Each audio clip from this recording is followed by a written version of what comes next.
Shalom. First and foremost, I want to give all praises, honor, and glory to Yahweh, Bahasham Yahweh Shai, Bahasham Recha Kodash. Double honors to the elders and the apostles of Great Millstone, and peace and blessings to the elect. And today we're going to go into the book of 1 Samuel, the 25th chapter. And as we went through in the 24th chapter, right, with Saul pursuing after David, and the Lord giving David a golden opportunity, as you would say, to slay Saul, yet he spares his life, upon which Saul, gets cut, right, by that action, and acknowledges, right, that truly David will be established as king, and asks David to swear unto him to preserve his line and not to cut them off when he became king. So 1 Samuel 25:1, and Samuel died, and all the Israelites were gathered together and lamented him, and buried him in his house at Ramah. And David arose and went down to the wilderness of Paran. And there was a man in Maon, whose possessions were in Carmel, and the man was very great in the sense of riches. And he had 3,000 sheep and 1,000 goats, and he was shearing his sheep in Carmel. Now, obviously, when we get to the third verse, it'll tell you this is Nabal, but it wasn't him physically shearing his sheep, right? His sheep, in other words, his sheep were being sheared in Carmel by his servants, and the shearing is when they shave the hair off of the. Let me just go into the word here, and that's where you would get your wool and so on and so forth from. But it was a process. Well, not Carmel. Shearing. Right, to shear, to mow, to be cut off. So then, they didn't really give too much on it, but sheep shearing. There you go. The annual process of removing a sheep's wool, fleece, using either blade shears, hand clippers, or electric clippers.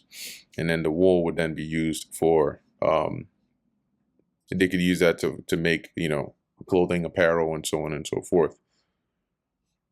All right. So continuing on, this guy is very rich. Verse 3, and the name of the man was Nabal, and the name of his wife Abigail. Now, the name Nabal, which is nomen omen, means, I believe it means foolish or fool, right? Nabal, fool.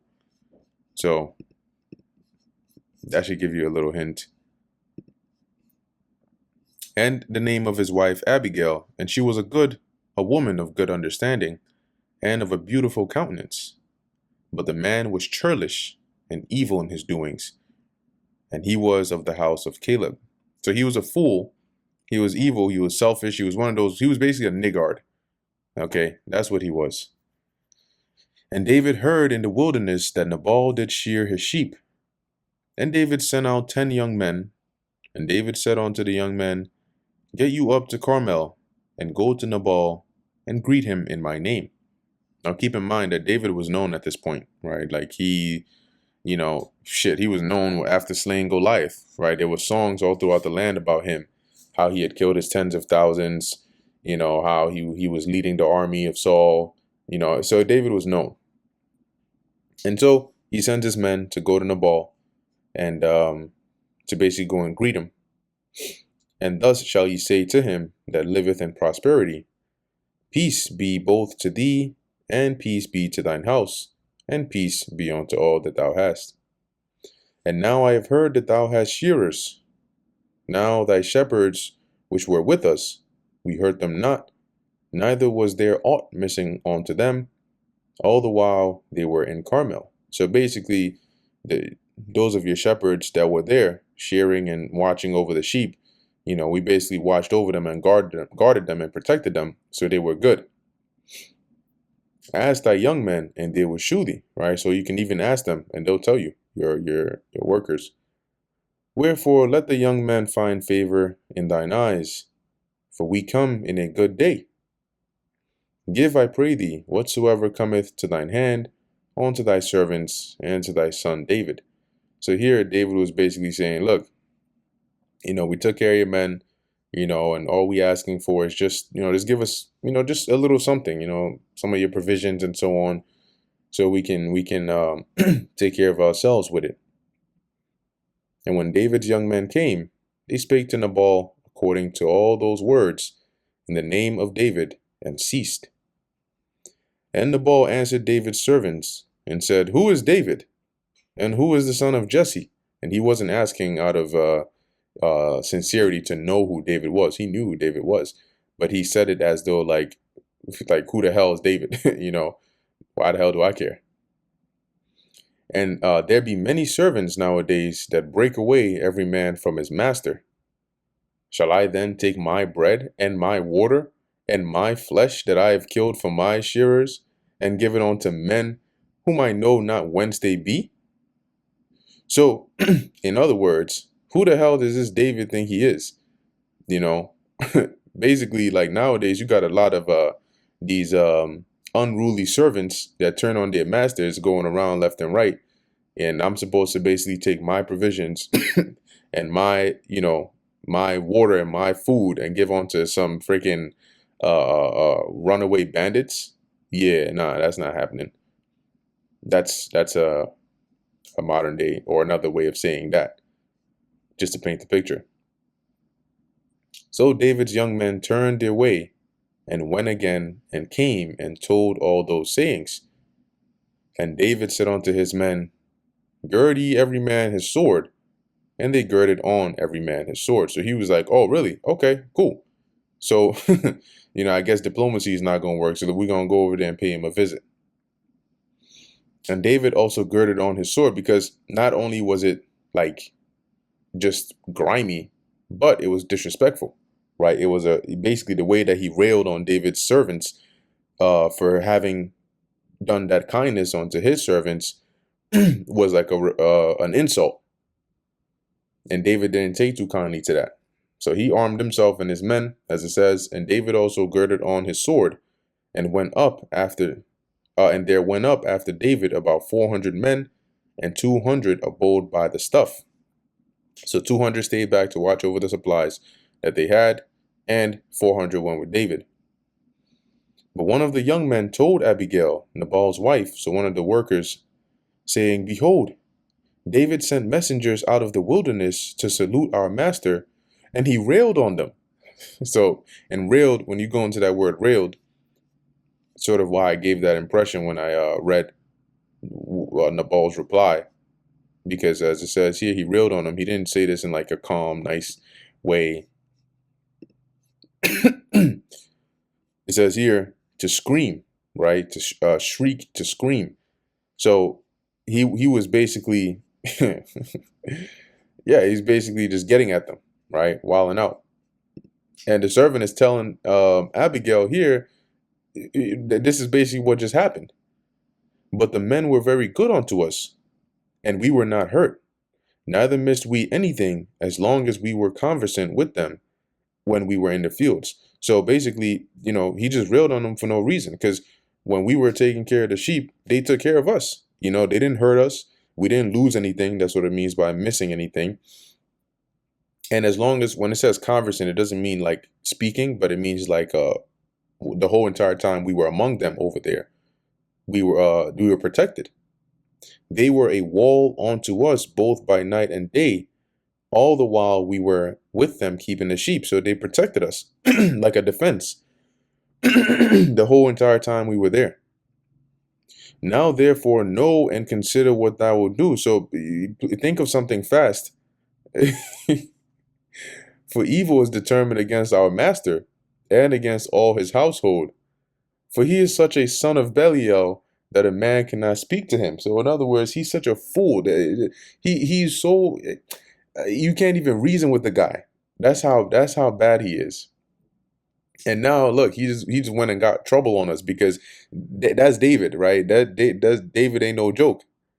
And you're gonna rail on him for doing good to you.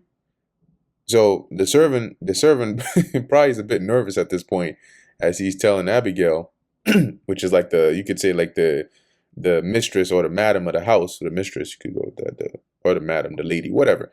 Um, and verse 18, it says, Then Abigail made haste and took 200 loaves and 200 and 2 bottles of wine and 5 sheep ready dressed and 5 measures of parched corn and 100 clusters of raisins, and that's a lot of provisions, and 200 cakes of figs, and laid them on asses, donkeys. And she said unto her servants, Go on before me, behold, I come after you. But she told not her husband Nabal. So she got the provisions quick, got him, loaded them up on some asses, and then sent them, right? And she was basically on her way behind them, but she didn't tell Nabal what was going on. And it was so, as she rode on the ass, that she came down by the covert of the hill. So basically like by like a shady area, right? The shade being provided by like a mountain or a hill. And behold, David and his men came down against her, and she met them. So as she was going there, David and his men were coming towards her, and then they basically met each other. Now David had said, Surely in vain have I kept all that this fellow hath in the wilderness. So clearly it was for nothing, in watching over this guy's stuff, so that nothing was missed of all that pertained unto him. And he hath requited me evil for good. So this is how he pays us back? Okay, I got something for him. So and more also do God unto the enemies of David, if I leave of all that pertain to him by the morning light, any that pisseth against the wall. So David was pissed off. And by this statement, he was determined to basically go in there and slay all of Nabal's men.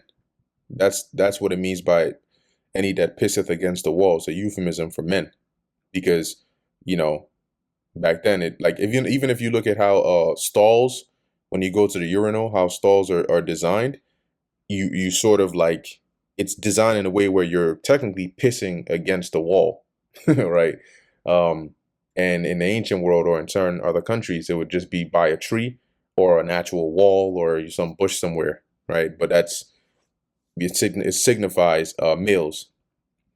Verse 23, And when Abigail saw David, she hasted and lighted off the ass, and fell before David on her face, and bowed herself to the ground, and fell at his feet, and said, Upon me, my lord, upon me let this iniquity be. So I'll accept the blame for this. And let thine handmaid, I pray thee, speak in thine audience, and hear the words of thine handmaid.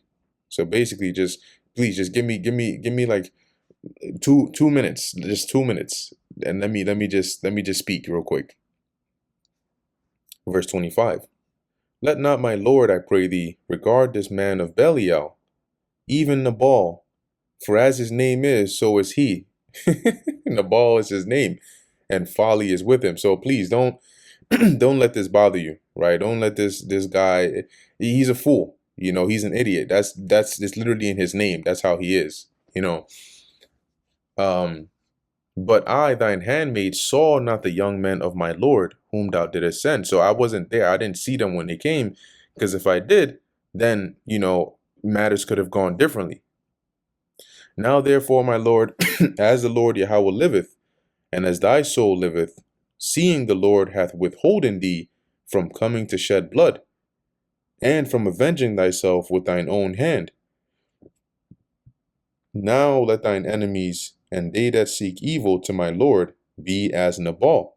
Right? So basically, seeing that the Lord has sent me here to basically hold you back from going to shed blood and avenge yourself, let your enemies, basically it's like a saying, right? Let your enemies be like Nabal, i.e. fools, and whatever is about to happen to Nabal basically would befall your enemies, which would be like a good thing for you, right? Obviously, if bad things befall your enemies, that's a good thing for you. But she's making a point here. Verse 27, And now this blessing which thine handmaid hath brought unto my lord, let it even be given unto the young men that follow my lord, right? So all those provisions, basically you and your men can have.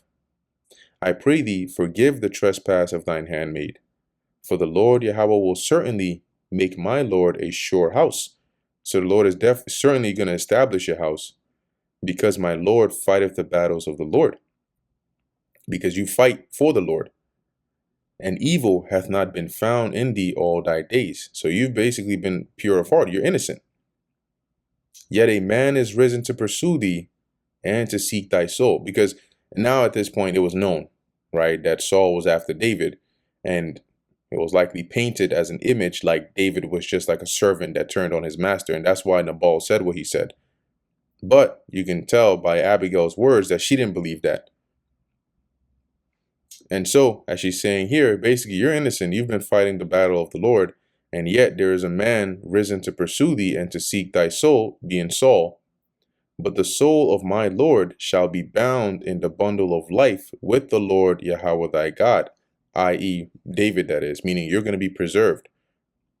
And the soul of thine enemies shall he sling out, as out of the middle of a sling. So it said that she was basically like, like a wise woman, so she was good with her words, and making that little reference there with the sling, which is interesting because that's how David killed Goliath. But as she's saying, you're going to be good, right? But the souls of your enemies, the Lord is going to sling out. He's going to basically take them out. And it shall come to pass when the Lord Yahweh shall have done to my Lord according to all the good that he has spoken concerning thee, and shall have appointed thee ruler over Israel. So when the Lord establishes this, he establishes you, he makes you ruler over Israel, that this shall be no grief unto thee, nor offense of heart unto my Lord, either that thou hast shed blood causeless, or that my Lord hath avenged himself. See, so just hold back, so that when the Lord does all this good unto you and he establishes you, this won't be like a stain on your record or on your reputation for having murdered a man in his house, to avenge yourself. Because technically, even though, you're angry in it, by law, it wouldn't really be justified, right? Because he hasn't, like, let's just say he hasn't done something to you that's worthy of death. But when the Lord shall have dealt well with my Lord, then remember thine handmaid, right? So when all is done and the Lord establishes you, at least remember me. Verse 32. And David said to Abigail, Blessed be the Lord Yahweh God of Israel, which sent thee this day to meet me. And blessed be thy advice. And blessed be thou, which hast kept me this day from coming to shed blood, and from avenging myself with mine own hand. For in very deed, as the Lord God of Israel liveth, which hath kept me back from hurting thee, except thou hadst come to meet me, surely there had not been left unto Nabal by the morning light any that pisseth against the wall. So basically, like, in all seriousness, if the Lord didn't send you here, we were going to kill everybody, or all the men over there. It was going to be a bloodbath over there. So David received of her, or of her hand, that which she had brought him, and said unto her, Go up in peace to thine house. See, I have hearkened to thy voice, and have accepted thy person. So don't worry, I've heard you. I'm not gonna go ahead and do it. You're gonna be all right. And Abigail came to Nabal, and behold, he held a feast in his house, like the feast of a king. His dumbass, he's drinking and chilling, not even knowing what just happened. And Nabal's heart was merry within him, for he was very drunken. Wherefore she told him nothing, less or more, until the morning light. So he was so drunk, so nice, you could say, that, she didn't even say anything to him concerning the situation until the next morning. But it came to pass in the morning, when the wine was gone out of Nabal, so when he was finally sober again, and his wife had told him these things, that his heart died within him, and he became as a stone. So at this point, he basically probably went into shock, whether it was a stroke or whatever. But he basically went into shock, and probably went into like a coma, or like a comatose state. Maybe even went brain dead, But as it says, he became as a stone. So he became like a paralyzed, just, like somebody that's in a coma. And it came to pass about 10 days after that the Lord Yahweh smote Nabal, that he died. So he didn't recover. He basically just ended up dying from there. And when David heard that Nabal was dead, he said, "Blessed be Yahweh, that hath pleaded the cause of my reproach from the hand of Nabal." So the Lord judged, my situation from the hand of Nabal, that demon who insulted me, and hath kept his servant from evil. For the Lord Yahweh hath returned the wickedness of Nabal upon his own head. And David sent and communed with Abigail to take her to him to wife. So he basically sent messengers to say, well, because now she wasn't a married woman, right? So he sent to take her hand in marriage. And when the servants of David were come to Abigail to Carmel, they spake unto her, saying, David sent us unto thee to take thee to him to wife. And she arose and bowed herself on her face to the earth, and said, Behold, let thine handmaid be a servant to wash the feet of the servants of my Lord. And I'll read this in another translation as well. But it says she bowed in NLT. She bowed low to the ground and responded, I, your servant, would be happy to marry David. I would even be willing to become a slave washing the feet of his servants. So she did not waste any time with that. And Abigail hasted and arose and rode upon an ass with 5 damsels of hers that went after her. And she went after the messengers of David and became his wife. And David took Ahinoam of Jezreel, and they were also both of them his wives. Yeah, ain't no prophet come and tell David he was going off for doing that. But because he wasn't. But Saul had given Michal, his daughter, which is David's first wife, David's wife, to Phalti, the son of Laish, which was in Galim, right? Because at this point, remember, Saul was after David, right? So he basically remarried his daughter to somebody else, even though technically she was still David's wife. And that brings us to the end of 1 Samuel, the 25th chapter. Lord willing, this was edifying to the elect. In closing, I want to give all praises, honor, and glory to Yahweh, Bahasham Yahushai, Bahasham Rachak Kudash. Until next time, Shalom.